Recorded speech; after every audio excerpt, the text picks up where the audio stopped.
Test 1 2 3.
Hi, Recording good in morning. progress.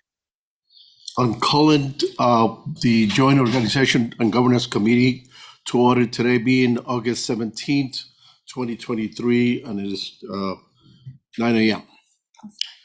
The first item is instructions. Thank you, Chair Santos.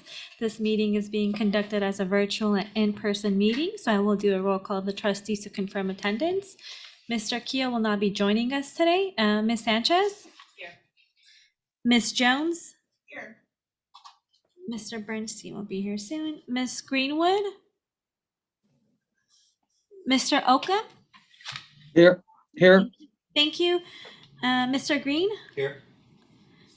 Chair Santos? Here. Okay, trustees sitting on both boards. Ms. Ginsburg? Here. Thank you. Mr. Jason Green? Trustee sitting on the Board of Retirement, Ms. Gray? Here. Mr. Harris? Mr. Robbins? Mr. Sanchez? Trustee sitting on a Board of Investments, Mr. Kelly? Mr. Jones? Present. Thank you. And Mr. Rue? Staff participating in the meeting includes the following: Deputy CIO Louis Ligo, Assistant Executive Officer JJ Popovich, and Laura is not here. Chief Investment Officer John Grable, Chief Counsel Stephen Wright, Legislative Affairs Officer Barry Liu. Staff and managers participating today include Kathy Delano, Sami Vong, Carly Natoya, and Connie Chan, and Fiduciary Counsel Robert Klausner. Trustees, please use the raise your hand Zoom option to be placed in the queue. At this time, we ask all meeting participants to mute their mic until you're ready to speak. And now we may proceed with the agenda. Great, thank you, Linda. Next item is Pledge of Allegiance. Ms. Gray, would you lead us, please? I pledge allegiance to the flag of the United States of America and to the republic for which it stands, one nation, under God, indivisible, with liberty and justice for all. Thank you. Next item, item 3, procedures for teleconferencing. We do have a request. Here it is. So Mr. Ockham will be participating in the meeting under AB 2449, Jaws Cause, subsection C, due to a physical disability, and Ms. Greenwood is participating under AB 2449, subsection 8, caregiving to a family member. Mr. Ockham, can you please confirm that there's that anyone in the room with you right now is over 18? Yeah, nobody's in the room. Nobody's in the house under 18. We're Great. over 18. Thank you very much. And your request has been approved. Ms. Greenwood, good morning. Can you please confirm that anybody in the room with you is over 18? Nobody's in the room with me at all, under or over 18. Great, thank you very much. Your request is also approved. Mr. Ockham, Ms. Greenwood, a friendly reminder that your microphone and camera will have to be on during the process, and specifically for voting and speaking. Okay. Do you understand that? I do. Right. Thank you very much. No further request for emergency circumstances has been received. Thank you. Next item is we're going to bypass. Oh, Mr. Oh my God, I'm Bernstein. losing Mr. Bernstein. Right there, sir. Can't see. It's present, so we don't have a quorum. So at this point, I will entertain a motion to approve the minutes of regular meeting of April 27, 2023. So moved. Second. Move on So second. moved. Thank you. Any modifications, changes, objections? Hearing none. Since we have people online, we're going to have to do roll call. Yes, Voice ma'am. roll call. Ms. Sanchez? Yes. Mrs. Jones? Yes. Mr. Green? Oh, that's all right. Mr. Bernstein? Nope. Mr. Oakham? Mr. Oakham, minutes? Okay. Mr. Sanchez? Approve. Oh, thank you. Mr. Santos? Aye. And Ms. Greenwood? Aye. Okay, the motion passes unanimously. Great, thank you. Next item is public comment. We have received a statement from Mr. Kelly that will be incorporated into the record. Next item is non-consent items. Subsection A, revised joint organizational governance committee charter. And that would be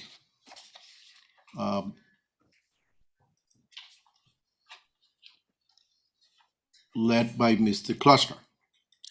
Good morning, sir. Good morning, Mr. Chairman, and all board members and staff. Pleasure to be with you. Chairman, I can proceed with a very brief summary and Please. then take questions. I met with the board chairs actually 3 months ago today, after there was some discussion between the chairs and the vice chairs about whether the recent draft of the strategic plan would be jointly adopted by the Joint Operations Governance Committee.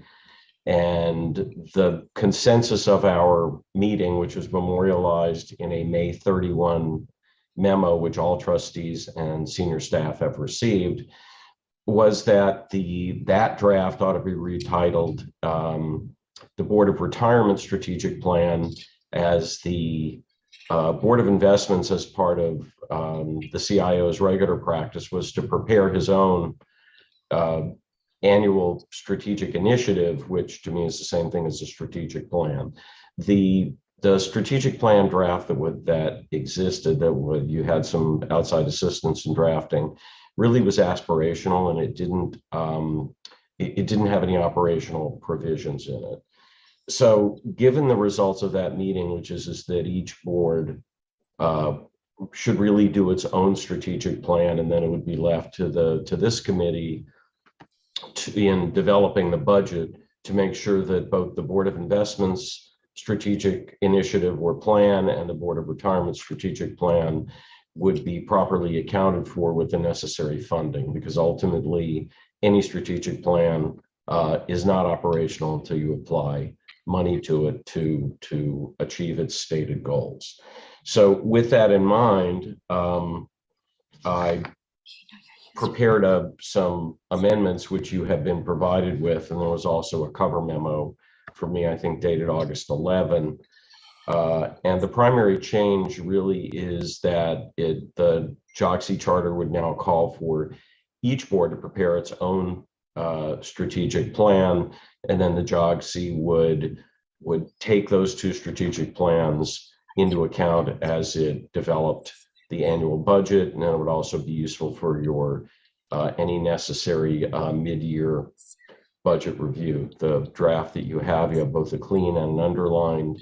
They're fairly self-explanatory, and given the general feelings and consensus. By the way, you could still have an overarching strategic plan, which would really be about mission and values, and it wouldn't interfere with the ability of either board to prepare its own strategic plan for the execution of its operational responsibilities.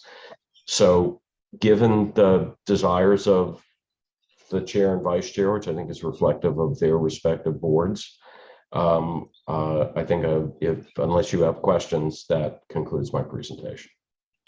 Thank you very much. Any questions? Comments? Just thank you, Bob, for the help drafting this. Thank you. Okay, seeing no questions. I'll move it for the Board of Retirement. Do we move for individual boards, or is it? No, just together. I'll move it. I'll second it. It's been moved and second. No further discussion. Please vote. Ms. Sanchez? Aye. Mrs. Jones? Aye. Thank you. Mr. Green? Aye. Mr. Bernstein? Aye. Mr. Oakham? Aye. Mr. Santos? Yes, And Ms. Greenwood? Yes. Okay, the motion passes unanimously.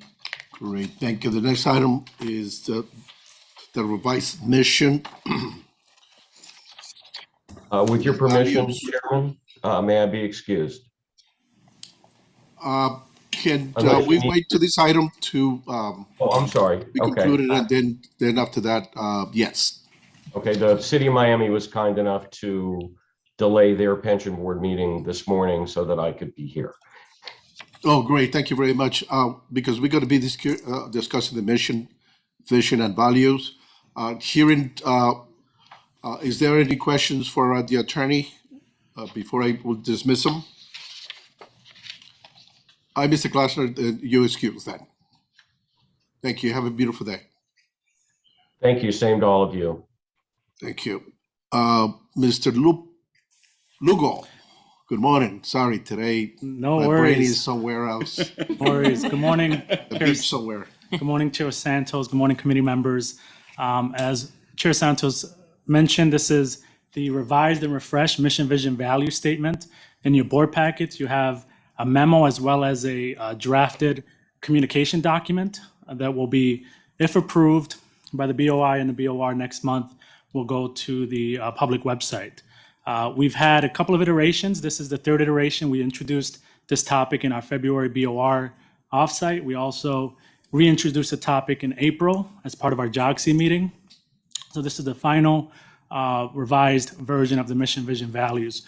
Before I get into the presentation, I do want to highlight staff's involvement and certainly recognize their collaborative efforts, as well as trustees. You all had input as well in terms of determining some of the content within our mission, vision, values. I do have a presentation prepared and I'm willing to go through it, but I want to be respectful of the committee members' wishes.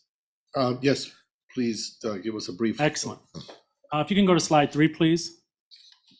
And I appreciate Linda driving the slides. It's Bonnie. Bonnie, wherever you are, Bonnie, I appreciate you driving the slides. So again, this is a timeline talking about our strategic plan. So the Board of Retirement started a strategic plan process a year and a half ago, almost 2 years ago, actually. And part of that process, we thought it was a perfect time to really look at our values, our mission, and our vision as part of that evolution in terms of our organization. So we did, in conjunction with the strategic plan, also started our process of evaluating our current core values, our current mission statement, as well as our vision statement. And that leads us to where we are today. So if we can go to the next slide, please. So one thing to highlight is our current mission, our current vision and values. We wanted to make sure there was a significant crosswalk. So we didn't, a lot of the values that you see here, professionalism, respect, are highlighted within our proposed core values. So we did an intentional crosswalk to make sure that there was intentionality in terms of what our future state is going to look like as it relates to how we show up each and every day at LACERA. Next slide, please. So one of the things with our mission statement, keep the main thing. The main thing is, I guess what I like to say is produce, protect, provide. The promise benefit resonated. I shared that in the offsite in February, also in April. But as you can see in the survey, our staff really resonates. And no matter what role that they engage in, whether they're in an investment team or our document processing unit or our contracting unit, every single employee has a certain connection to our mission statement. It's pretty simple but mighty. And with respect to our mission statement, we didn't do much revision with the exception of adding our members to the end of that mission statement to make sure that it was reflective of who we serve. Next slide, please. And this is just a general framework of how we went about the vision, mission, and values. So obviously our vision speaks to who we are, how we show up every day. Our core values is what we expect from each and every one of us, whether it's our stakeholders, our staff members, and that informs our behavior, which will then dictate our culture and ultimately provide our execution as it relates to our strategy on where we want to go. Next slide, please. Oh, excuse me, previous slide. So our vision statement, I'll be remiss if I don't actually highlight our vision statement. So our vision statement is empowering our members to enjoy healthy and secure retirement. It's simple, but again, resonates in terms of what we do on a day-to-day basis. I'll give you a kind of brief insight. Last week, we were fortunate enough, several staff members, to attend the luncheon, the RELAC luncheon. And I was engaging with an individual by the name of Dan. He was a retired LA County employee. And I thought he said he had 31 years of service, but actually he's been retired for 31 years. Oh, wow. Over 3 decades. And I can tell you, he didn't look a day over 65, 70. I mean, he was jubilant, he was talking, engaging. So it really reflects kind of our vision in terms of what we want to see our LA County retirees in terms of how they transition into retirement. I know that takes a little into the actuarial mortality rates, but he was enjoying over 3 decades of retirement. And actually they celebrated several individuals that were over 90, the age of 90 at the RELAC luncheon. So it's really great to see that when you look at our vision, you know, we have healthy and secure. And when you look at those, I think about our health plan and making sure that our retirees, whether they're 50, 55, 60, have a health plan that's preserved and as good or not better than those that are enjoyed by the active employees. And obviously from the secure standpoint, making sure that we're making the BOI and in conjunction with the investment team are making sound, prudent investment decisions to grow our fund, as well as our internally on the administrative side, making sure that we secure not only the information, but also the benefits that we pay out and to our benefits on a month-to-month basis. So I think it really does resonate in terms of who we are as an organization. Next slide, please. So our core values, again, there's a document, a communication document within the board packets. I'm not going to go into detail into each of these 6. I know there was a question raised. I think Mr. Bernstein, Trustee Bernstein raised this in April. What's the order of how we set these specific core values? They're just alphabetical. So there's not one is, they're all equally important.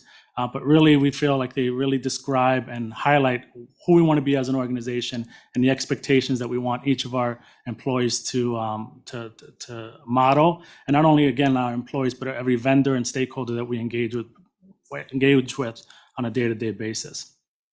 Next slide, please.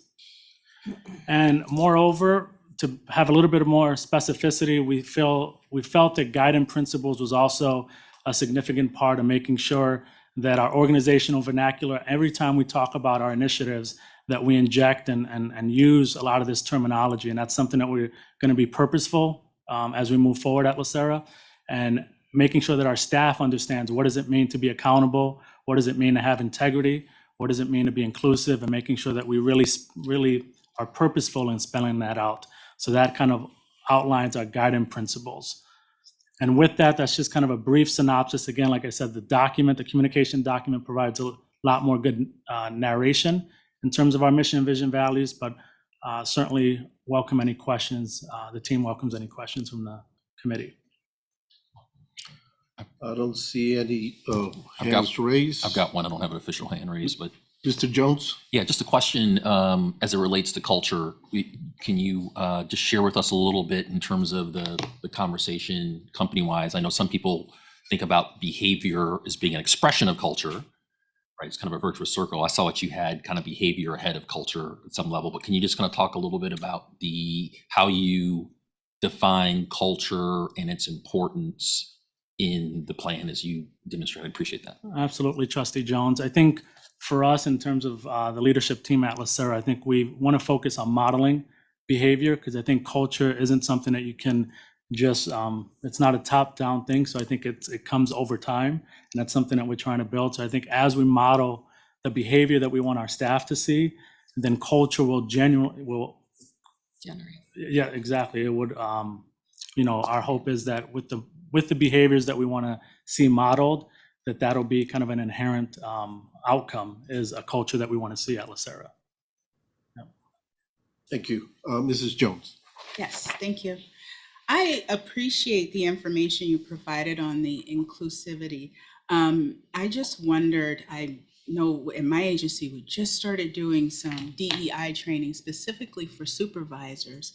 And it looks at bias training and looking at things that may be subconscious or conscious that we do in our everyday functions, specifically when it comes to reviewing, say, applications or speaking with people. And sometimes those those biases are there, then we don't even know, we're not even aware of it. And so the training that I just recently went through really was a great way of allowing supervisors and managers to get together and talk about these topics. How are women viewed in the workplace, and how are we as a group, as an organization? And so I was just curious what things that we've done to help model this goal here of the inclusivity, and are there things on the horizon? Yeah, thank you for that question, Trustee Jones. I will say from the administrative standpoint, we're behind, and that's why, as part of our Board of Retirement Strategic Plan, we have a pillar there that's investing in people, and one of the objectives there is DEI, and there's a roadmap and a work plan that we're going to be working towards that also is going to involve training. Training not only to our staff but also our leaders. So there's going to be a lot of focus efforts there. It was introduced back in February, BOR, where it was kind of the lead initiative, and it really comes from the work that the BOI has done around TIDE. And I know TIDE is something that Mr. Grable and his team have been, and the BOI have been, I think it's been 3 years or so that they've been kind of on the forward edge in terms of engaging vendors. Now we have to make sure within our house that we have that same level of effort. So certainly our lead initiative is going to have us kind of focus on some of those things that you just outlined. Awesome. It would be nice as those things are developed that you share those with us, because I'm interested to see what things you put together. That's exciting to hear. And one item, because this is an organizational push, our mission, vision, values, but as with the JOGC, the prior agenda item, as we look at things within each respective, whether it's BOR or BOI, there is going to be an informational item. So for instance, if we have the lead initiative for BOI that we present, we're going to make sure that there's an informational item in the BOI so that there's a level of transparency on what's happening and what are we focusing on from an organizational perspective. Thank you, Ms. Jones. Ms. Sanchez. Yes, I will take this moment to continue to push for the ethical culture audit, which I've had on the work plan for the audit committee for 4 years now. And I think that it is what I have seen, it is used by banks to sort of understand ethical culture as a sort of area, very specific area of culture. And the work product that I've seen from it, and there are a number of banks that audit committee chairs that spoke very highly of having used this throughout the organization, is just to help understand perceptions, behaviors, outside perceptions, inside perceptions. And I think that we could benefit as we're going through our own navel gazing and rethinking about all of our mission, vision, and values. I think it really underscores key values that we have, both culture and ethical transparency, et cetera. So I would just kind of make a push for it again. Great. Thank you, Ms. Sanchez. Anybody else? Seeing none, I just would like to add to the your response to Mrs. Jones. We do have under the policy that was adopted, at least for the BOI, which I think it should reflect the same in the Board of Retirement, is that it calls for the different divisions to have interns from colleges. And the idea there is to begin working with young people that are still in college and get them exposed to the business, to LACERA business. And the idea is that will help us recruit from those groups. And I know in the Board of Investments, in the investment office, there's been several interns over the years that have been hired. And so that's something that I think is very important, because we even, in my view, we need to start it at the high school level in beginning. And I know organizations like NASP and others who have programs where people in the financial industry work with the college, with the high school students. I know I participated in some events that they had. And it is wonderful because it brings, and a lot of the students that I had the opportunity to speak to years ago, they all came from South Central LA. They're mostly Latinos and African American. And that is a wonderful opportunity to have these young people be exposed to what they could do in college if they decide to go to college. So I know that's a lot for us, but perhaps we can piggyback with different organizations that do that work. I know we had at one point we had people from NASP were here with the pictures, and we had a couple interns at the time, I believe.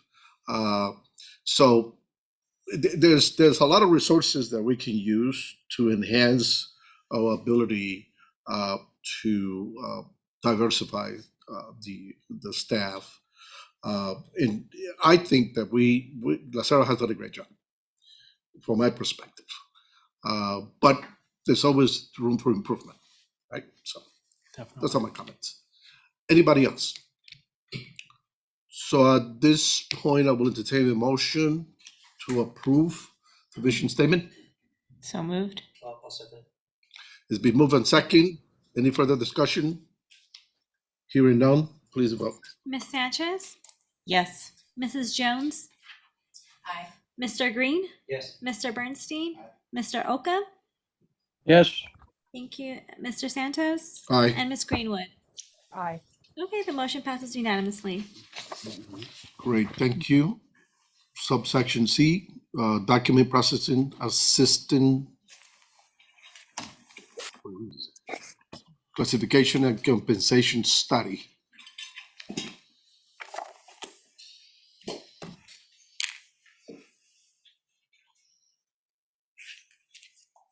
Good morning. Good morning, doctor. How are you? I am well. All right, the floor is yours. Thank you. Good morning, trustees. I am bringing forward this morning an update of sorts for the document processing assistant and staff assistant classification and compensation study. So today you have before you two recommendations.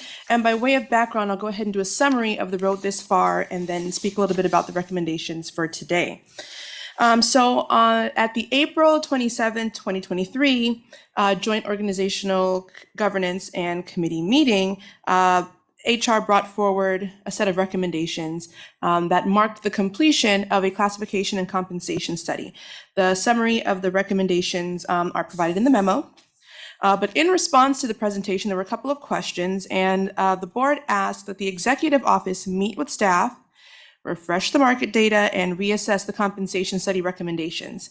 So we've done that so far. The market data is summarized in the presentation that's in the packet. On May 3rd, so a week after the meeting, the executive office met with the document processing assistants in our DPC unit to discuss the study recommendations provided by Coffin Associates. And in May, June, and July, the supervisor in that unit and the executive office did a course of study, meetings, site visits, gathering information, reviewing of class specs, and then follow-up questions with Minnesota Public Employees Retirement Association and LA County Office of the Assessor. So those were two organizations that were not used as the original part of the study, but because we knew that they also had scanning and indexing units or services, we decided to reach out to them for additional information. So at this time, we have no recommendation to bring forward regarding the document processing assistant and document processing coordinator, but we'll be bringing forward recommendation at a future date for the DPA and the DPC. But we do have updates or additional things to tell you about the Staff Assistant 1 and Staff Assistant 2. Those two classifications, they were presented in the original materials because they were a part of the study, but because there were no title changes or salary changes, there were only changes to the duties. And since those positions are not represented, the CEO was able to make the classification changes administratively. So that was done, which brings us to the two recommendations for today, which are the Disability Retirement Support Specialist 1 and the Disability Retirement Support Specialist 2. So the Disability Retirement Support Specialist 1, we are recommending a title change to remove the 1 and just call the classification Disability Retirement Support Specialist. We are also proposing classification revisions and a salary change. The salary change is to align it with the current Staff Assistant 2.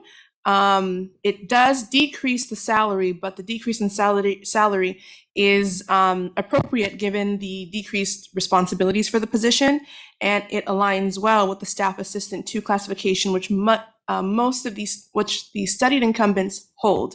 So they'd be able to move from one classification title to the other without suffering a negative impact. And regarding Disability Retirement Support Specialist 2, that classification is not used, has not been used. And we find that with the revisions done to Disability Retirement Support Specialist 1 and the other duties performed by classifications in the Disability Retirement Unit, that classification is no longer needed. So we are proposing or requesting that you approve the deletion of that classification. So Ms. Contreras, Ricky Contreras, who is the Division Manager for Disability Retirement Services, has reviewed the proposed changes and has no further edits. So the summary of the proposed title changes and salary change, where there is one, is summarized in a chart at the top of page 4. So if these two recommendations are approved, they would be moving forward to both the Board of Investments and Board of Retirement for approval. So quick question, Doctor. So I see in your presentation that there's a plan to meet with SEIU. So it depends. So if the recommendation from the executive office includes a change to salary, we would need to re-engage with them. So we have an obligation to meet with them if we're going to change some of the working conditions, and salary would be one. So yes, we would need to re-engage with them. But in the there's also a proposal to change the classification. So the SEIU has already provided concurrence on the changing of the title and the revisions to the duties as reflected in the class description. What we did not agree on previously was the salary. So previously, LACERA recommended no change. And so we met with them about that. All right. Well, Yeah. Thank you very much. I just find it kind of awkward for me to vote before management has the opportunity to meet with SEIU. But Right.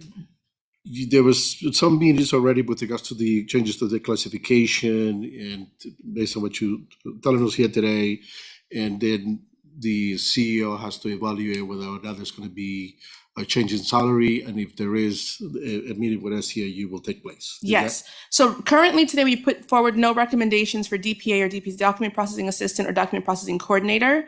Those will come at a future date. Gotcha. And the reason why we're vague about a future date is because right now I am not recalling when the next JOGC meeting is. So I can't tell you for sure.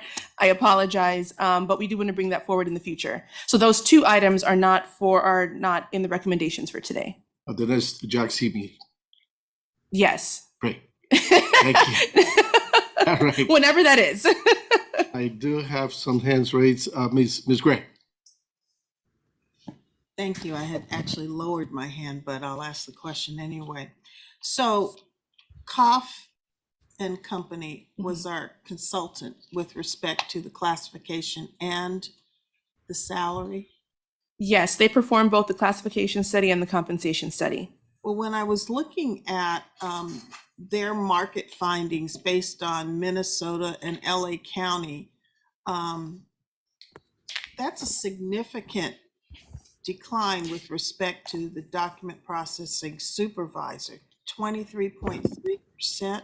And then when you do the average, you know, it does make us look like we're minus 1.8% below where we should be when in reality it is so weighted on one classification or one position, and that's with the document processing supervisor. So my question is, are we, number one, going to follow the recommendation or the classification compensation that COF recommends, or are we going to use that just basically as a guideline? Sure. So one of the reasons why the Dr. Latoya? document, yes, I apologize. I need to take a few minutes absolutely. to discuss some technical issues. So Mr. David Green is going to, perhaps you can stay. Oh, yeah, just, Mr. Chair, thank you. I'm just going to recuse myself from this vote, so I'll be stepping out until the vote is taken. Right. So, Mr. Rice, can I talk to you privately for a second?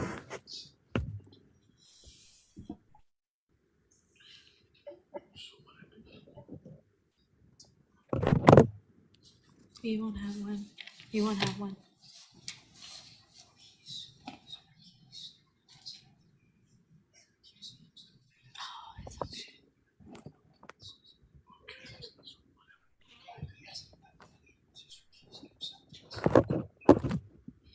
Great. Thank you very much. I apologize to my colleagues as well as the public who's listening to this. All right, Mr. David Green has to step out of the room, but he's still present in the building somewhere and will be participating as soon as this matter is dealt with. And Dr. Latoya, I think you were going to say something, and then Mr. Lugo. If you don't mind, Mr. Lugo, Mr. Chair, if Mr. Lugo can. Women go first. Oh, fantastic. Okay, thank you. So we do want to clarify that the two document processing classifications and compensation issues are not included in the recommendations for today. And we also want to clarify one of the issues with the document processing supervisor proposed salary. So it reflects as being 23% below the market. And that is because the benchmark was the document processing coordinator. The document processing coordinator position is not a full-fledged supervisory position. It's just a lead or a coordinator position. Whereas the market looked at document processing supervisors who have both full administrative and technical supervision. So there's a difference in the classifications, but because one of the changes we were recommending was to move from a lead or coordinator to a supervisor, they benchmark at the supervisory rate. So our existing classification is different than the proposed and the benchmarks. Does that mean that you are going to literally eliminate a position then? No, we would be our previous recommendation was to reclassify the coordinators up to full-fledged supervisors. All right, thank you. Great. Mr. Lugo. Yeah, Committee Chair Santos, again, just to restate for the committee's recommendation, again, the DPC classifications will be brought to you at a later date. We've just got the market data. We just wanted to provide the committee an update on where we were, but we should be in the next few weeks pretty close to finalizing that study. We will be meeting with SEIU as it relates to whether or not there's going to be a salary change, but for the purposes of today, it's really voting on the DRS classification items. The DPC items, we just wanted to provide a general update on where we were with things based on the fact that that was a request back in April. Great, thank you for that clarification. Ms. Greenwood. Ms. Greenwood, can you please unmute yourself? Thank you. I've unmuted myself like 3 times, so I somehow get remuted. I'm now a little bit confused about what we're voting on. Ms. Greenwood, you have to speak into the mic. We're having a hard time hearing you. Sorry. I'm now a little bit confused about what we're voting on. Are we voting on a change in salary? Are we voting on a name change? Are we voting on, what are we voting on? Dr. Latoya? Sure, thank you. So the two recommendations are for two classifications. One of them is disability retirement support specialist. 1 currently, and we are asking that the committee approve a change to the title, to change it from Disability Retirement Support Specialist 1 to Disability Retirement Support Specialist. That they approve, that you approve the changes to the classification and the change in compensation for that classification. So moving it from a 96C to a 94L salary schedule. The second recommendation is to delete the Disability Retirement Support Specialist 2 classification. Okay, thank you very much. I am concerned about changing the salary of a classification. I'm less concerned about changing the name. I'm concerned about changing the salary before we meet and confer. Go ahead. That's why I'm raised my hand. Oh, yes. So the Disability Retirement Support Specialist is not a represented classification. So, There's oh, no meet and confer we with. did not need to confer with SEIU on that. Okay. Okay. Okay. The employees might want to think about that, but yes. Oh, yes. So that is also a great point to make, that the Disability Retirement Support Specialist classification, there are no incumbents. So the Disability Retirement Support Specialist 1 and 2 have not had incumbents for many years. So the positions are currently not used. And yeah, so they're currently not used, not in the budget. And no, that's very true, and have not been officially budgeted or occupied by any staff members. But nevertheless, you will be meeting and conferring with SEIU on that issue? If they're not so if they're not represented, we would not be. Correct. We have not, but we've already sent our full packet of all the things that they needed to review in November of 2022. Great. Thank you very much. Mrs. Jones. Thank you. I was able to lower my hand because you did answer my question. I just will add that thank you for the additional work and the additional study that was done and the analysis, so that we could feel comfortable with that the information that previously seemed a little dated, we now feel good that it's current. And my question was there someone in the position? And you just answered, no, there isn't. So that works out perfectly. So I have no further questions. Thank you. Thank you, Mrs. Jones. Any further questions? I will entertain a motion at this point.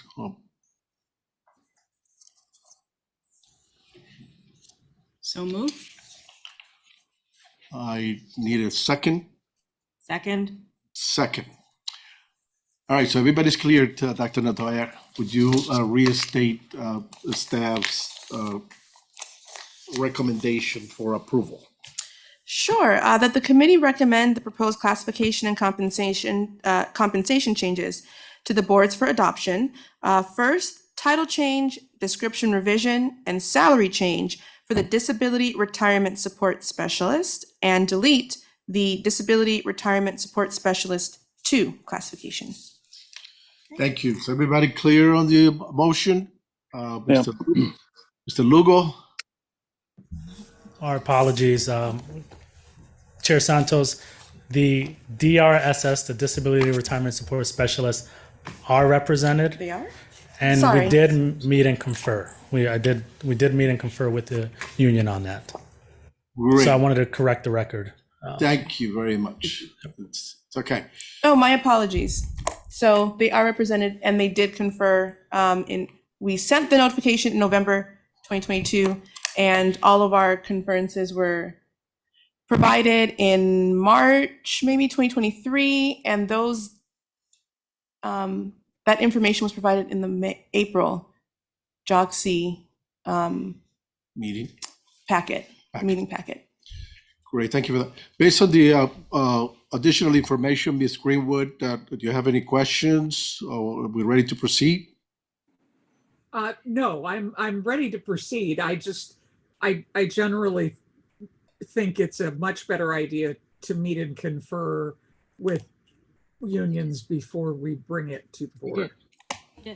Well, that's what the new information is. Gotcha. All right. That was All right, so- had been my only concern. I'm sorry. All right, so everybody's clear. We need to vote. Ms. Sanchez, Aye. Mr. Jones, Mrs. Jones, sorry. Aye. Mr. Bernstein, Mr. Oakham, Aye. Mr. Santos, Aye. and Ms. Greenwood. Aye. Okay, the motion passes unanimously. Thank you. Great, thank you very much. Thank you, Dr. Latoya. Good to see you today. Next item, subsection D, revision of trustee education policy and pre-approval of external educational conferences. That will be Mr. Lugo. Yes, Committee Chair Santos, committee members, there's a memo dated, excuse me, my apologies here. August 11. Yes, August 11th, thank you. And it highlights two, Oh, yes. Oh, Okay, yes, I'll thank text you. him right now. Thank Thank you. Let him know I missed him. There he is. Mr. Rice is all over it. All rise. Mr. Honorable David Green. Oh, yay. Oh, yay, oh, yay. No, just kidding. Let the record reflect that Mr. David Green has rejoined the meeting. And thank you, Mr. Bernstein, for the reminder. Appreciate it. He did. He did. I'm not saying they were ready to go on without you, David, but. Quite frankly, I was. Never mind. Anyway, you have the floor. yes, Apologies. Committee Chair Santos, committee members, there's a memo dated August 11th related to the revision of the trustee education policy, specifically as it relates to the pre-approved external educational conferences. So you'll see in the memo, there's two conferences highlighted, the GFOA, which really is more of a staff conference. A lot of our financial accounting staff members attend that conference, so it's really not a trustee specific conference. And then also there's the Milken Institute conference. Recently, we had a revision of their cost. So you'll see in the memo that they've almost doubled their cost. So we wanted to make sure we brought this to the attention of the JOGC committee to, quite frankly, make a decision. So our recommendation is to remove it from the trustee travel education policy, but there is some options. We have budgeted about $80,000 for that particular conference. As you can see, there's some options within the memo if we still wanted to attend the conference. We can certainly do so at a reduced, with reduced passes, but in talking with a couple of trustees, I think the value that we get for what we pay has certainly diminished. So we want to make sure that there's a conversation to be had within this committee on guidance for staff. I'll make a comment. Yes, Mr. Green, you had it? Okay. Ms. Sanchez? So that's interesting that there is an option to keep it within the budget, but the reduction of passes is down by half. Yeah, That's correct. Absolutely. Yep. Got it. Yeah, and Ms. Green. I'm sorry, Ms. Green, Ms. Gray. So close. Oh, what color is it? I'm sorry. I have a quick, more of a statement. Having gone to the Milken year after year after year for so many years, what I have noticed is that depending on when the conference is, and I'm sure Ms. Sanchez may agree with you, the content becomes very valuable and does give trustees grounds to keep on going, and be in the know. What I did notice at the last Milken Institute, there were only about 4 or 5 trustees available that were present, and your passes at a discount rate,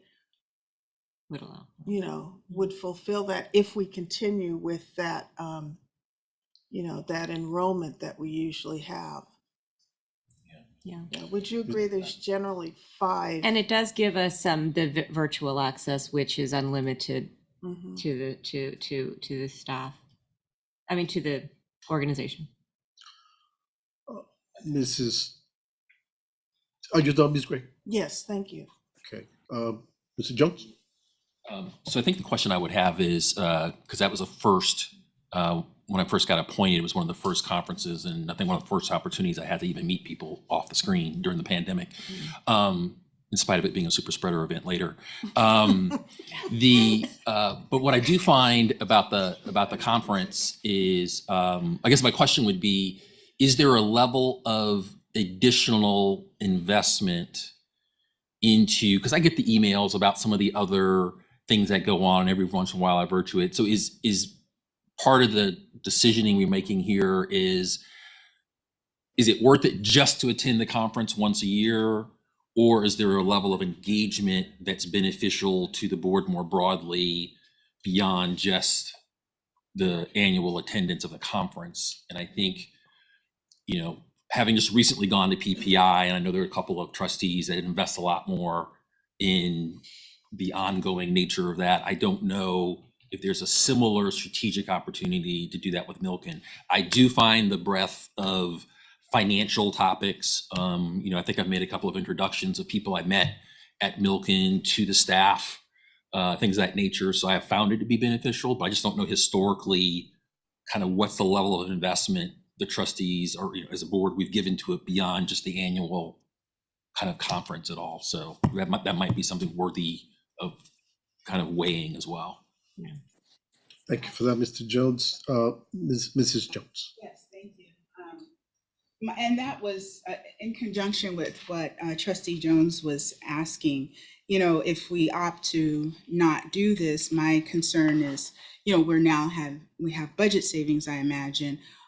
What are we going to use those funds for? Are there other trainings or other venues within Milliken that we can be involved in? Because I don't want to lose the opportunity for the training just because we're not going to do one conference, which I agree the logic behind that, but I don't want to lose out on still having the ability to have the trustees participate. So I don't know if there's other options, but I think that should be explored. So Yes, absolutely. 1 minute, Ms. Sanchez. You next.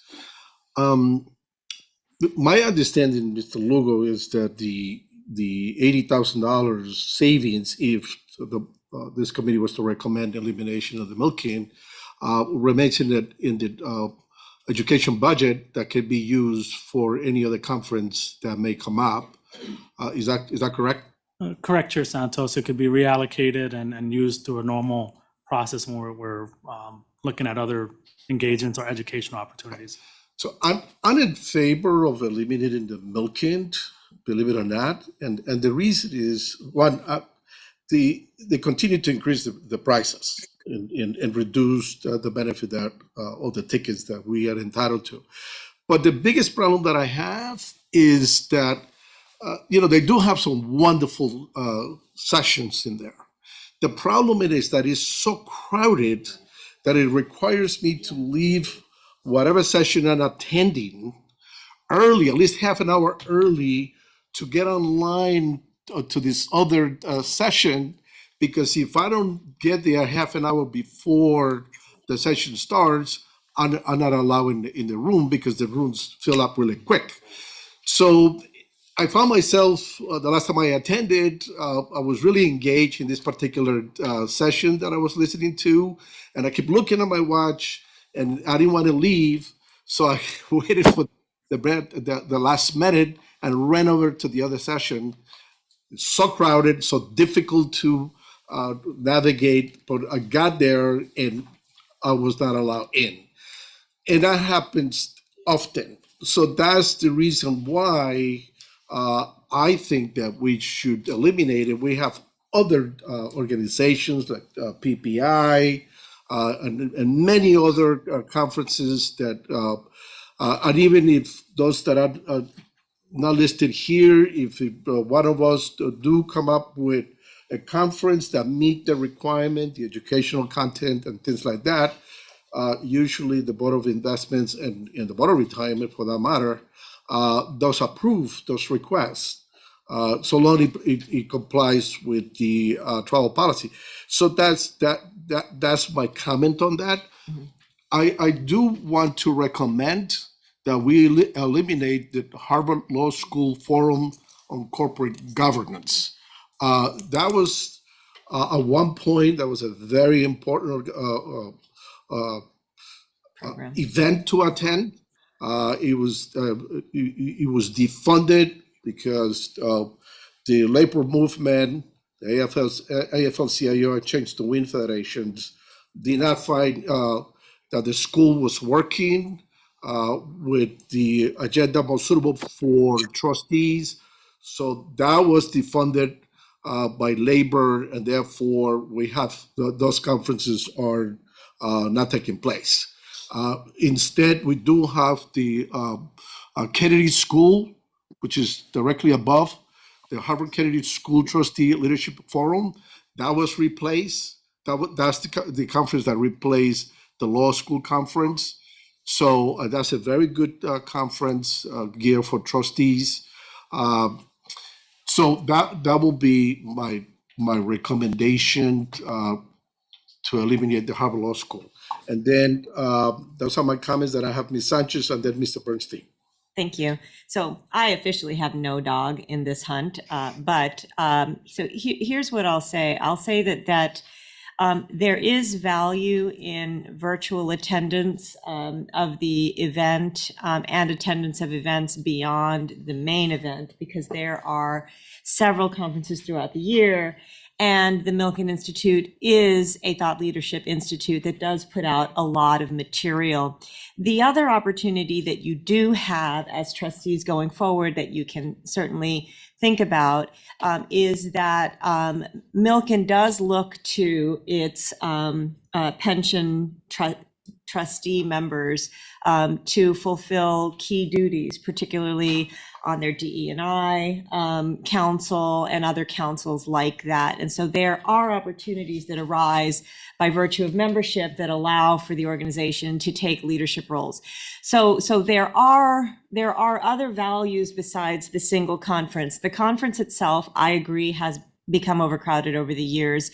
I've watched the conference go from a kind of a large conference that had kind of a lot of hangers-on crowding up the main areas and the pool area, and then they went to locking down the entire building so that you have to credential in like the Olympics, and then all of those moved over to the Waldorf, and the conference, although you would think that it gotten less crowded, actually continued to get crowded. And one of the reasons I think that they're upping their fees is to try to reduce that crowding. But one of the challenges is that they assume that institutional investors will continue to go because a lot of those passes are actually gifted by GPs, but because of our policies and the policies, the FEPC policies that govern us in terms of gifts like that, we cannot accept those. So we have to pay our way. So I do think it's actually worth having a longer conversation with Milken about the kind of value they have of having institutional attendance and the sensitivity to the fact that we cannot be gifted passes. And so if we don't pay for them, we cannot be there. And that this is not an appropriate payment to put on the public. And I think if you do walk away, you won't have that conversation. So it is certainly something to think about in terms of the value you get, the opportunity to serve a larger, more visible role within the community, and the opportunity to help them see the better path here. If you can't negotiate at a table you're not sitting at. So I am indifferent because this will not affect me next year, but it will affect all of you. So I'm just giving you my thoughts as somebody who has been an attendee for years. Mr. Bernstein. So first of all, I want to thank staff for bringing this forward. The origin of the current travel and education policy was us receiving unwanted attention for perceptions that we were spending too much money, and $80,000 is worth stopping and pausing. So regardless of what we decide here, I think it was right for you to bring it up. That being said, agree with Mr. Santos, but I also agree with Mrs. Sanchez, with the caveat that clearly if Milken reduced the price, we would be back in a moment. I think taking this step is a very powerful inducement to get them to consider the illogic of demanding that public institutions pay great amounts of money to attend a conference that they want us to be at. So I think all told, it's a good thing. On nothing other than my trust for Chair Santos, I will assume that the Harvard decision is correct. I'll just propose the motion that we do staff recommendation with the addition of the elimination of the Harvard conference that you suggested we remove. Thank you, Mr. Bernstein. Just for clarification purposes, in your motion, does your motion include what was suggested by Ms. Sanchez, that the staff, I mean, that's how I understood it, that the staff, the CEO, whoever, meet and consult with Milken Institute to see if we are able to make some changes to the proposed fee increase and additional tickets to be reported to the boards? It didn't for the following reason. I assume staff is fully empowered to do that without our instruction. And I think the statement that we have removed it from our pre-approved conference list because of the price change is more than enough for them to pick up the phone. If you think it's better, I'll amend it, but I didn't actually think that was necessary to get that conversation going after we make the decision. And so that will be directed to the staff. Go ahead, Mr. Yeah, Lugo. if I may, Chair Santos and committee members, we did engage in a back and forth with our account rep at Milken, and on several occasions, and they did not reduce the price. All right, so I will second Mr. Bernstein's motion. Ms. Gray. Thank you. Thank you. I just wanted to make sure that everyone is clear that the Harvard Law School Labor and Work Life Program is what you are suggesting Yes, is ma'am. eliminated. Because there are several other Harvard programs on this list that have been beneficial to me over the years, and we really need to keep those. I didn't want anyone to My think. motion is only that one program. The law school, not the Kennedy School, Right. which okay. I think you're referring to the Kennedy School, the TLF program. Right, and Trustee then Leadership Forum. also the governance, corporate governance program that they have. Uh-huh. Well, when was the last time any of us attended it? I mean, I haven't seen that conference announced in years, even before the pandemic. You talking about the law school conference? Yeah, No, Oh. yeah. She was talking about other Harvard programs or not. okay, gotcha. Right. gotcha. Right, All right, that's been clarified. okay. So Right. which one would be eliminated? The Harvard Law School Forum on Corporate Governance. No, Yeah, see, he had said corporate governance, and then you said labor and work life. so the labor and work life is the one, Kennedy School. no, Harvard, right below government finance officers, GFOA. There is the Harvard Law School Labor and Work Life Program conferences. That was with, That's- what's his name? No, that's what I'm referring to. You know what? I apologize. Yeah, That's the okay. one. Thank you, Ms. Gray, for Thank you. correcting me. Yes, you are correct. Harvard Law School Labor and Work Life is the one that I'm referring to. My apologies. And the Harvard Conference on Corporate Governance will remain. Thank you. I'm comfortable with that amendment. All right, great. Thank you. And I'm the seconder, so I agree with that. Any further comments or? Yeah, Mr. Santos, I would like to ask a few things and about this conference, because many of you have gone to it. Mr. Ocon, you have to put your camera on, please. Yeah, I'm sorry. I thought it was on. You guys All right, don't really great. want to look at me. I don't. It's not the best thing. It's the law requires us to make sure that you. Is that better? Yeah, Yes, sir. my Thank you. question is this institute a profit or nonprofit organization? Which one? Anybody know? Milken? The Milken Institute is a nonprofit. Say that again, please. The Milken Institute is a nonprofit, to my understanding, is. It is a nonprofit, It is. and they go out and do a lot of good things. Always. You know what their goals and mission. Policy. Is that- Yeah, they do policy advocacy for various, And internships also. yeah. Okay. And there's no way we can go back and get that price reduced? We already reached out to the coordinator and she came back with the same numbers. I mean, we can certainly re-engage. I think that's not, but Removing it from the approval list does not preclude you from putting it on the agenda at a future date and changing it. But I do agree with Mr. Bernstein that it does send a message. Yeah, it's a pretty clear, I think they'll pick up the phone. Yeah. And I think that when staff meets with Milken and advise them that this committee is recommending the elimination of that conference, that perhaps that changes the bargaining power of the parties. Any other question? Any other statements, concerns? We do have a motion on the floor that's been duly second. We need to vote. Ms. Sanchez? Aye. Mr. Jones? Mrs. Jones? Aye. He's here. He's not supposed to be here. Mrs. Jones? Can you reread the motion, please, Bonnie? I don't have it in front. Linda. Hold on, let me see. We're gonna, 1 second, let me just open it up. Okay, so the motion is that the committee recommends the Board of Retirement and Investments approve the deletion of the following conferences, which is the Milken and the GFOA.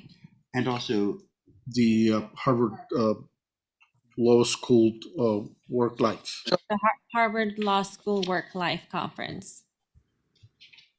What's on the? So you're getting rid of both of them, is that correct? Yes, correct. I need to. 3 of them. Is the Thank you. Harvard Law School Labor and Work-Life Program Conference seminars and programs. Chair, Santos, point of order. I'm looking at the motion here, and it doesn't include the GFOA conference that was recommended by staff that I did include in my motion. We will make sure to include that in the motion. But wait a minute, I'm sorry.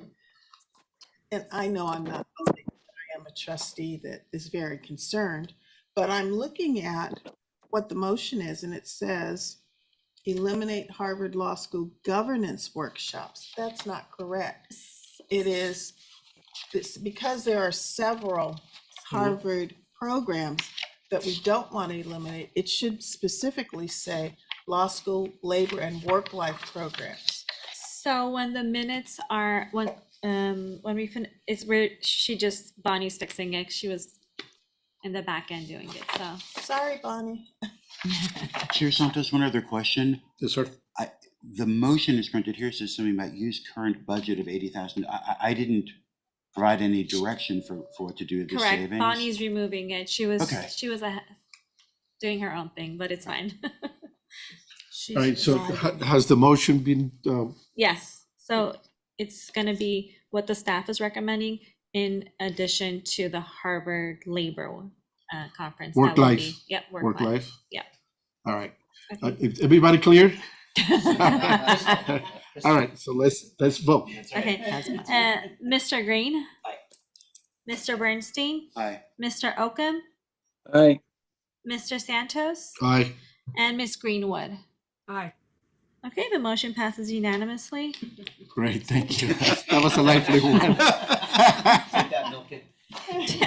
Nothing is harder than travel policy stuff. I know. Yeah, My goodness. awkward, it's. Right. Here comes So, another one. Can we? Oh, November. Here comes a fun one. All right. Yeah, okay, thank you. Subsection E, information systems. Acceptable use of mobile servers, mobile devices policies for trustees. And that is Mr. Lugo. Yes, again, Chair Santos, committee members. So this item was brought to staff last year. There was a public comment that was distributed yesterday, I think, from Trustee Kelly. Trustee Kelly raised this agenda item. We were hoping to get this on the agenda last year, but our information security office was in flux and we wanted to make sure we had their review of this item before we presented it to the JOGC. We have, and in front of you, you have a memo for discussion as it relates to whether or not we create a policy, acceptable use and device policy around LACERA email, private email, LACERA issued devices, and private devices. And we realize that this, can be a polarizing topic, but for us, we want to make sure that you have kind of staff's perspective on the importance of this policy. We did issue an end user manual policy to our staff, making sure that there was checks and balances around LACERA issued devices as well as email. I have our Chief Information Technology Officer, Kathy Delano, who will share some comments. Also our IT manager, Sami Vong, who's on our virtual platform, that would also share comments before the committee has discussion. So with that, I'm gonna pass it, with your permission, Chair, pass it to Sami and then Kathy for additional comments. You have your question? I'm gonna wait till their comments, Okay. but I'm just getting front of the line. Ms. Delano. Ms. Delano. I think Sami Vaughn is going to go first. Who? Sami, he's He's attending on. Okay. virtually. Lower left-hand corner. Good morning, Chair Santos and members of the committee. So I'll just make some brief comments in terms of as the acting lead for the security team at the moment.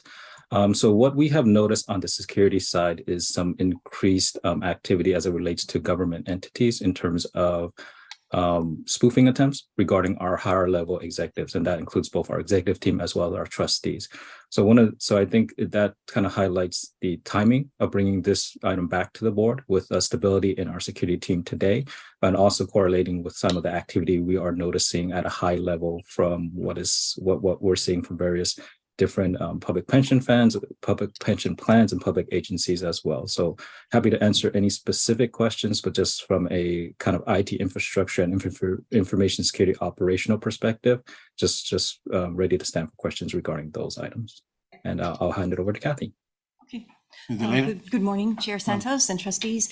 I just wanted to mention a few things about best practices. So when we started the Information Security Office at LACERA, we started using a framework developed by NIST. And NIST is the National Institute of Standards and Technology. And the framework is for cybersecurity. It has 5 basic pillars. They have a new version now with a 6th pillar, which is governance. And a policy is an essential part of governance. So a best practice for LACERA would be simply to have a policy. In addition to that, other best practices that other entities use are not allowing enterprise data stored privately. So an example would be like a Gmail server. And the reason that's not considered a best practice according to the NIST framework is that we can't secure that. LACERA can't secure that. We have no access to their security structure or the ability to audit what happens on their servers. And then the other best practice that I'll throw out is the use of managed devices. So if I were to use a laptop that's not managed by LACERA and I lose it, LACERA can't recover it. They can't secure that data. So I just want to throw that out to, kind of start the discussion, and that's it. Okay. Thank you, Ms. Delano. Ms. Sanchez. Yes, so I'm very familiar with NIST. And one of the things I'll say is that I think it's perfectly reasonable to want to restrict the business of LACERA onto at least the LACERA email and that domain, such that we should not be conducting business outside. Now, sometimes because a lot of our emails are a lot of our work emails are out in the public, sometimes they reach out to us that way. And so I think there has to be an accommodation for kind of when we get an email that we're not expecting, we're inadvertently doing business. So there can't be, you need to sort of take accommodations for that. But as long as you redirect it back through LACERA, et cetera, et cetera, et cetera, which I often have to do, just as a matter of standard practice. I think that's reasonable. I think one of the challenges, so that's restricting business conducted, LACERA business conducted on a LACERA email. So you're no longer using personal emails.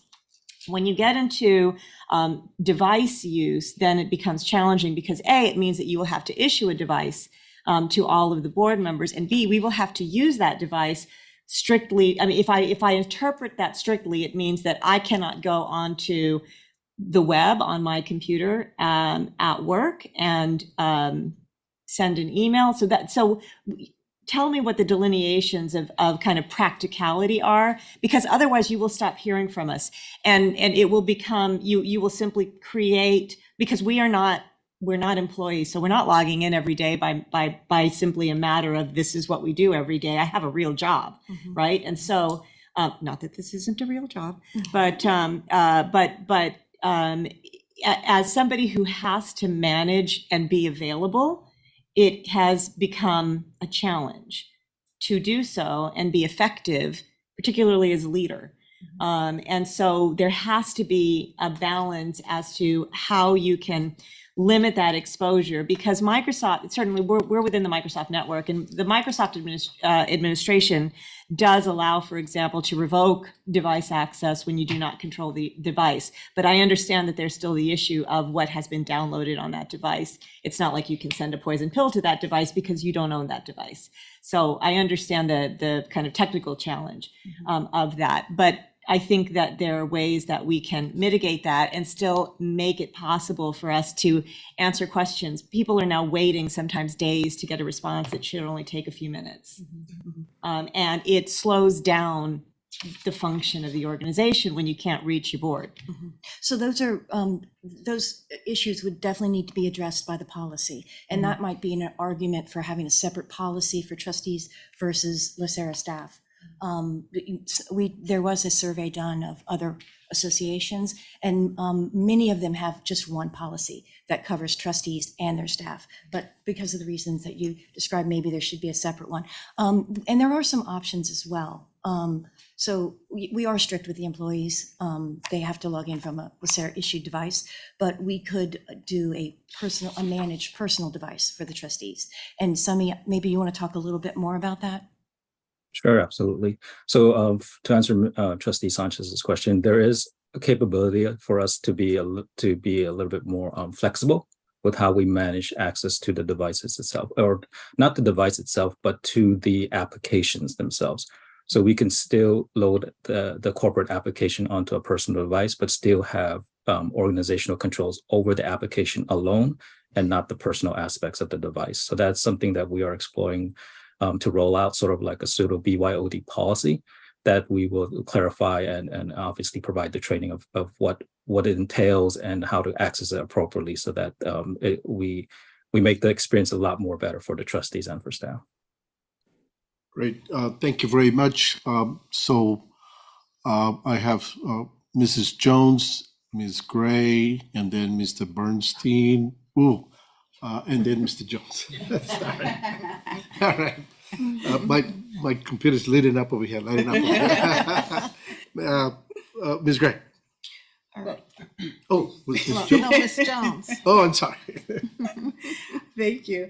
I just wanted to share that, I get to see this from both sides of the equation. In my own agency, we're issuing these types of guidelines, right, to protect the agency. And from an IT perspective, I am willing to do whatever is required to make sure that the IT division feels secure. So if it means that I have to carry the second phone, then so be it. And if I have to use only the LACERA issued laptop to access information, so be it. Although those laptops are a little old, so we might look at and very old and cumbersome. But I'm in support of it. I think the other piece, though, and this probably isn't under your jurisdiction, but there's also a component as we go through this, because I think today we're only agreeing that we need to establish a policy, correct? Okay.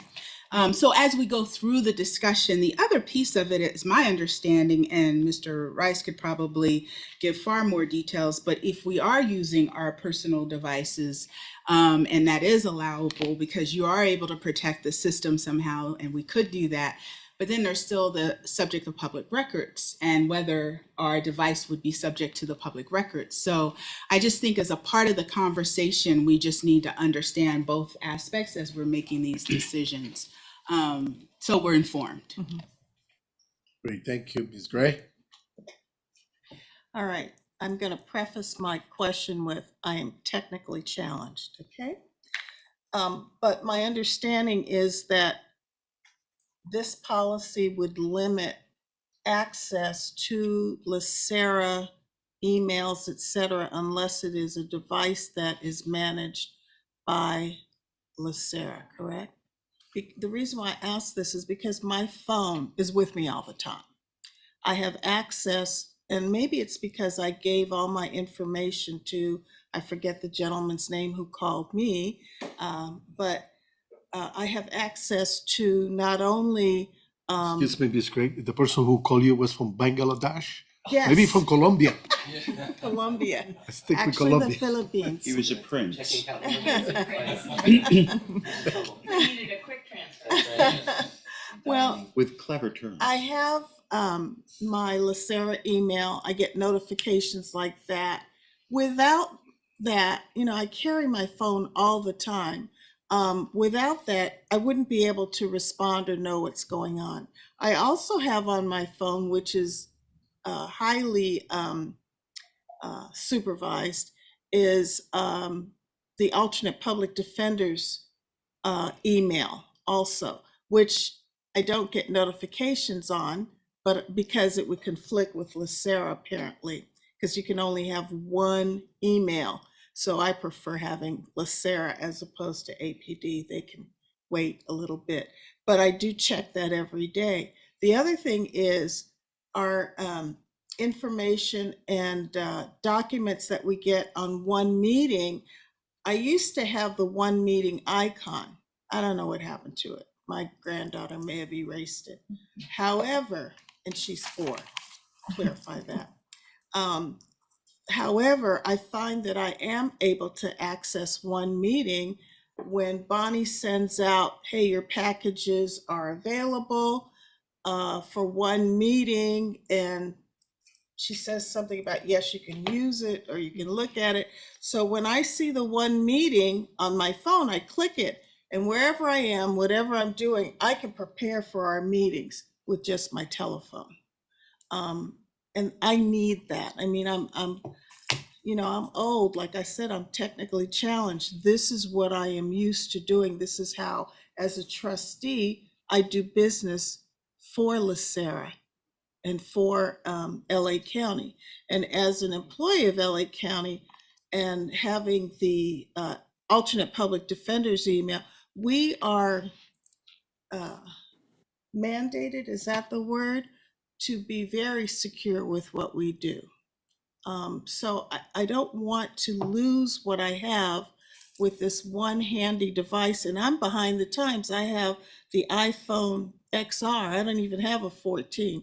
But with this device, I can do everything that I need to do at all times, anytime at night also. Before we got to Mr. Bernstein, Mr. Lugo. If I may, Chair Santos, and a really good conversation. I think for us, as Ms. Delano highlighted, is first getting a policy together. And I think with all the feedback and requests from trustees, I think part of our job as staff is to figure out how do we best accommodate. But for us is making sure we have visibility. And if there's exclusions or exceptions, we're making sure, as Sami highlighted, there's some things that we can put together related to managed devices and things that maybe aren't LACERA issued, but we can still manage the application aspect of it. But really the root is established in the policy to begin with, because right now we're absent of it. So it doesn't allow much governance. Okay, Mr. Bernstein, then after that, Mr. Jones. Thank you. So 2 things. One is, and with respect that with bifurcated boards, it's always challenging to figure out where things go. I'm not entirely sure why this is at JOGC and not at OOC. It's completely a cybersecurity related issue, and it feels to me like it belongs there, but it's here and it will stay here. And that being said, I'm a little bit confused.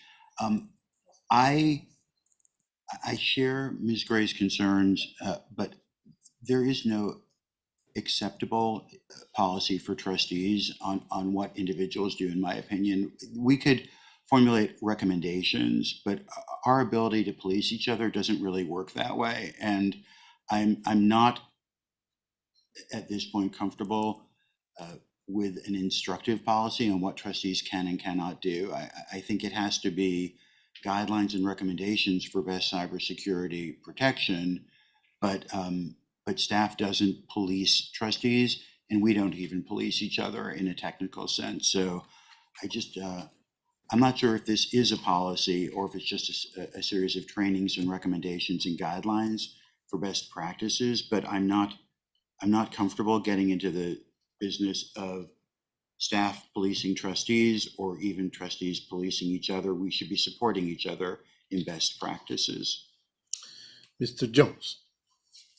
Yeah, just for the contribution to the record. So, and I think perhaps Sumi maybe understated it, but I think if any of us who are reading anything in the technology sphere about the organized, systematic penetration of public agencies, from school boards to what have you that's going on out there, to ransomware, most of the points of penetration are external contractors, other people who aren't on the system. So I think to the degree that we have having been a part of the audit committee, having been a part of some of the larger conversations, to the degree that we have a comprehensive security posture that we're advocating that the organization has in the face of evolving threats, I think, just for the contribution, not to necessarily criticize anyone's perspective, but just to kind of encourage us to say, listen, we,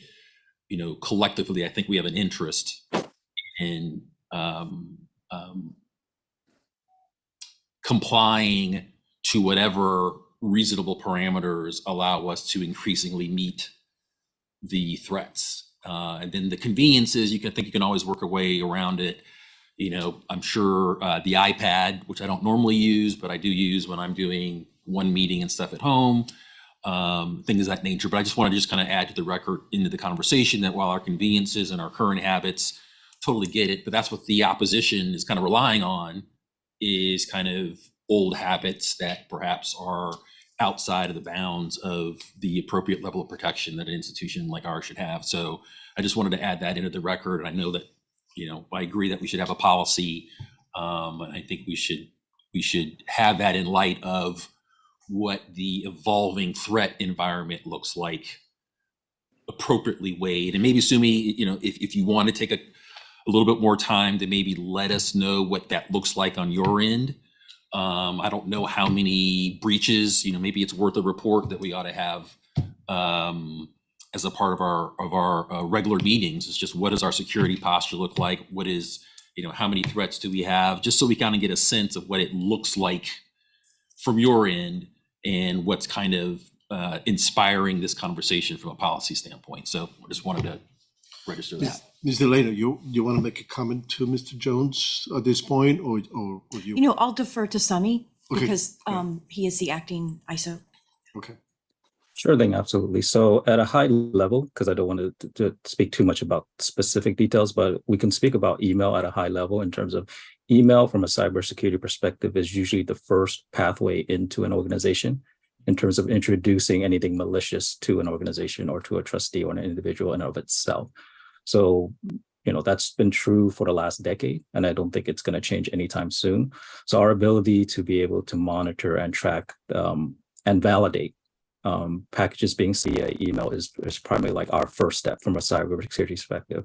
Operationally, that's probably what takes up a lot of our team's time, is validating all of the email traffic that comes in and out of not just our servers, but between all the other servers. So to answer Trustee Jones's questions, we based on the increased activity we've seen out in between all of our various vendors that we have that sort of monitor these items for us, they've sort of mentioned that to us as well as part of our monthly briefings with them, or we'll get alerted immediately whenever we see that information posted on our dark web. So it just kind of correlates to having a structured guidance for staff to be able to kind of both onboard new trustees or level that expectation when trustees come and go or when staff come and go to an organization of what's expected. And if Yeah. I could add to that. Go ahead, please. Just to give you a practical example of what Sunny had mentioned. So if I receive an email and it gets past all of our filtering and screening, and it has a malicious link in it, and I click it, Sunny's team finds out right away. And they will contact me and take me through steps to mitigate what's happened. But if I forward my email to my personal Gmail account, none of that filtering happens. If I go to my home device and I click on the link and it's malicious, LACERA doesn't know, the information security team doesn't know, and so my personal device would be infected. So that's the that's one of the practical example of what he's talking about. And then Trustee Jones, to respond to the request for the report. So in the OOP in closed session, the ISO traditionally has done an update, but in the absence of a permanent ISO, we don't have those updates right now. But as soon as we have one, we'll go back to that. And part of the report is our security posture. And I think as we move forward, we can elaborate on that report so that you have some black and white details about what Sunny's team. Okay. Yeah, I had similar experience years ago. I've been working on a brief that it was due the following day in court, and I got hit with ransomware, and my computer was locked up. My department did not do anything because I was using my personal computer at the time. So I wasn't going to pay. It wasn't that much, actually. They were asking for like $10,000, but I didn't have $10,000 at the time. So I lost everything. And so I agree. I mean, once you open a particular email, you are subjecting yourself to any malware that is coming in through that email. And that's what happened to me. My department, they've been using separate devices for years now. We're not allowed to do work at home, but we have to use the public defender computer. Everything has to do in the public defender computer. We all have public computers. The new lawyers, they're all getting cell phones, and I know it's a pain in the rear to carry 2 cell phones. We had extensive discussions during bargaining last year about the fact that 2 cell phones, but management was adamant about. They are insisting that we have to, for work purposes, our emails and everything goes to the public defender device, and we are required to respond accordingly using. And they have the ability. It's interesting because they have the ability to know if you are using the device or not. So they're very strict. And of course, they have regulations as to how we can use the public defender computer. Right? We have a lot of sex crimes, so there's been a couple of people who've been questioned as to why they found what they call pornography in the computer, but it was able to be excused because the individual had several sex crimes. So that's how strict they are. They're really looking into that. And I agree, because based on that experience that I had, I don't want to ever lose another document like that and spread it to a judge.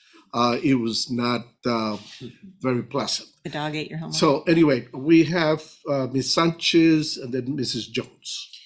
Okay, so just for the record, I am very much in favor of a policy. I think it is important.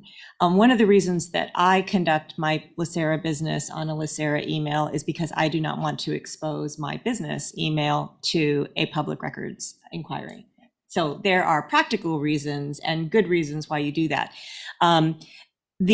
The way that there are also reasonable use and training in terms of how you use a BY. So what I am recommending and what I'm suggesting is that we go forward through the policymaking process, but that SUMI present some options for BYOD, because that exists right now. Today, there are many companies that don't have the budgetary capacity to sort of issue all of those devices. It is expensive to an organization. Security is one of those things that you're balancing, the risk versus the cost of protection. And so the framework, the administrative frameworks themselves have become more robust in terms of what you can and can't do. And there are certainly, it creates exposure. And so the question is, how much exposure are you willing to create in order to create the ability to respond to Linda, right? And, or to Bonnie, and make sure that it is Linda that's emailing you and not a spoof. Right. And so I understand that part of this is training on what to do, what to do, what things you should immediately be suspicious of. We do that training within our company.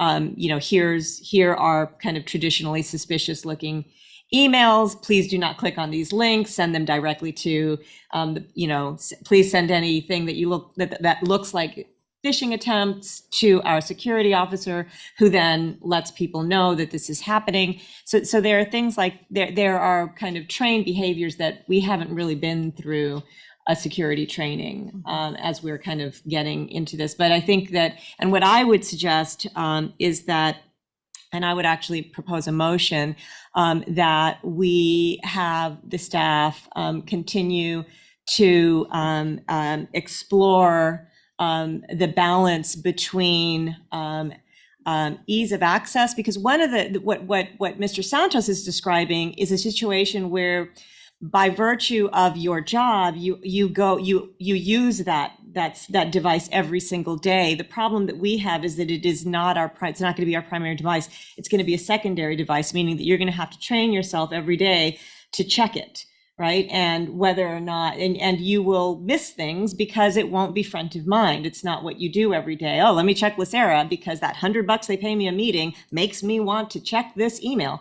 Right. You're driven by fiduciary obligation, but there's sort of a limit to sort of how much of a hurdle you want to put to get a response to what's your lunch order for Wednesday? You know what I mean? And so I think that's the question we need to balance.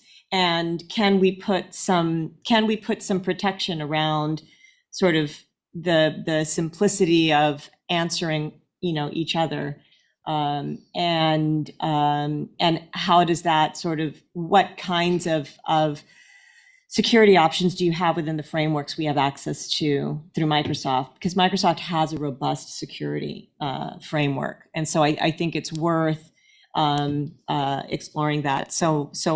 Yes. For clarification purposes, Ms. Sanchez. So what you're saying is, as part of your motion, is for the staff to draft the policy that takes into consideration everything that has been discussed here. Mm-hmm. Is that what your motion is? Well, the specific thing that I'm suggesting is that Section 2 be that we get options for Section 2 that can include, or that will give us a sense of the exposure we take through a BYOD, which is a bring your own device policy, versus a LACERA managed device policy. That's the specific recommendation I'm making. I am okay with LACERA business being conducted on the LACERA server. I think that that's reasonable. And the one thing I had said earlier is that we make accommodation for inbound traffic that we then have to redirect to LACERA, and that not be considered a violation of policy because it's out of our control. And so those are the two kind of considerations that I'm adding to what has been presented today, right? Is an accommodation for inbound information, inbound traffic that we have to redirect to our LACERA email. And the second is to do a study on what can be done within a BYOD framework, and what kind of exposure does that expose us to as an organization, and what can we do to mitigate it in terms of training? Great, thank you. Mr. Burstein. I want to second the motion. I'm not entirely Sorry. And I want to also say, I think the motion should simply be that staff work with OOC to develop a recommended use of device policies to bring back to JOGC for consideration for approval. I think to circumvent OOC here is an oversight. We have a standing committee that deals with cybersecurity and technology, and it doesn't make sense to me to develop a recommended policy without consulting with that committee. The only concern I have for that, Mr. Bernstein, with all due respect, is that because this policy will affect also the Board of Investment Trustees. To develop, to bring back to JOGC for consideration for approval. He's putting a new meeting in between. I know. And I mean, my concern is that the Board of Investment Trustees will not have any input in that because that's a Board of Retirement Committee. I hear what you're saying is for this committee for the U committee to draft the policy and send that as a recommendation to this committee for the adoption. Would that be? Actually, I think staff will be developing the policy. I just don't see how you circumvent OOC on cybersecurity. So to have one of the stop points in staff developing a recommended policy to bring back, to consult with our standing committee that deals with technology and cybersecurity. Do it after. Chair Santos, if I may, and Trustee Bernstein, just for context on why we brought it to JOGC, I certainly hear your comments in relation to the fact that this is really truly cybersecurity issue. But from our standpoint, we thought it was a policy that affects all trustees, which usually that kind of points us to JOGC. So just for the committee's background, that's why we brought it. So just for staff rationales, the reason why we brought it to JOGC. Of course. I think Ms. Jones was on line, and then Mr. Green. Thank you, Mr. Chair. Thank you. I just kind of want to also bring in another piece of the conversation from my experience. Cyber attack insurance is becoming extremely expensive. And it's also my understanding when we go through the insurance kind of renewal process and underwriting, and they're, we're figuring out how much it's going to be paid. They do look at what policies the agency has in place, what practices are in place. Am I correct that you guys do some kind of analysis for that? And so cost is a factor as well. And I do know that you can potentially lower some of those costs if you have good policies, strong policies in place, and you minimize risk. And so I know it could be more convenient to be able to access information on our personal devices, but as we go through this discussion, I think we need to keep both options. I think the staff needs to tell us, okay, this is the most secure option. I mean, this is going to protect LACERA the most. And that should be a part of the conversation. If we line somewhere in the middle, okay, fine. But I don't want to eliminate that as a point of discussion, because at the end of the day, although, yes, we would like to be able to flow very, fluid and be able to respond quickly, we still have a fiduciary duty to protect LACERA. And we do know, as Trustee Jones pointed out, so many cyber attacks that have happened to government agencies. And so, you guys have I'm sure a survey or whatever, there's tons of checklists you have to go through that verifies, yes, we have addressed potential concerns. That should be a part of this conversation when we're making the decision.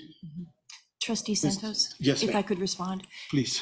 Great. That's an excellent point, and we should have brought that up because cyber security insurance is very expensive. We do answer a questionnaire. That is one of the reasons why I brought up NIST, because it is widely accepted and widely adapted. And with this sixth function that they're adding about governance, we will be asked, have you addressed all 6 functions of NIST?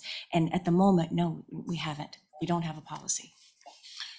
Great. Yes. So, Mr. Green, you're going to have to, before I give you the floor, you're going to have to carry a form for the DCFS, a form for 721, on the phone for LACERA. You got the floor. I'm laughing because I have 5 different emails. I have a couple different phones. So, you know, by the way, I'm here all day, so we could continue to talk about the dangers of cybersecurity. We've heard about 12 different examples. This is just a recommendation. Thanks for all your work you've done on this, by the way. A lot of time and effort. We all agree there's incredible dangers to cybersecurity. This is just a recommendation that's going to go back to the Board of Investments and the Board of Retirement for approval, yes? Yes. So I think we're making a mountain out of a molehill a little bit. I think the recommendation's great. I'm glad to move it. We've had a couple motions. Yeah, so I'll second it right now. So I think it's fine. We agree. Huge dangers, huge dangers, huge dangers. This is going to go back to the other boards. I don't think we need another committee meeting to talk about the committee meeting, to talk about the other committee meeting. So let's move this. We agree it's a danger. These recommendations are good. They're going to go back to boards for discussion. So I'm gonna get some ice. yeah, and obviously if it means that we have to carry extra phones or have a further discussion, the further discussion is going to happen. We don't want to disenfranchise our colleagues, but I think a lot of great work's been done here to protect us. Can I restate the motion just for the record? Yeah, that would be great. Okay, so I move that staff take the policy as presented here and add an accommodation for inbound email outside of the LACERA.com domain so that we have a way of curing that when it happens. And reconsider section 2, give us a study for a bring your own device, BYOD approach, and help us understand the risk it exposes us to and the value that we gain from it, and we can make a decision at that point. I second that motion. All right, but Mr. Rice, can you approach, please? And Yes. Approach. That's what it sounded like. Come into the well.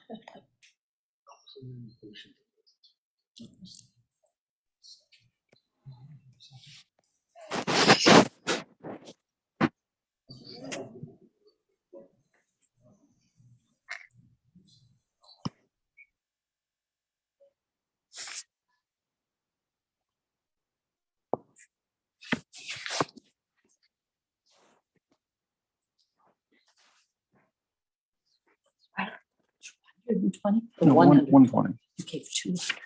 Okay, thank you.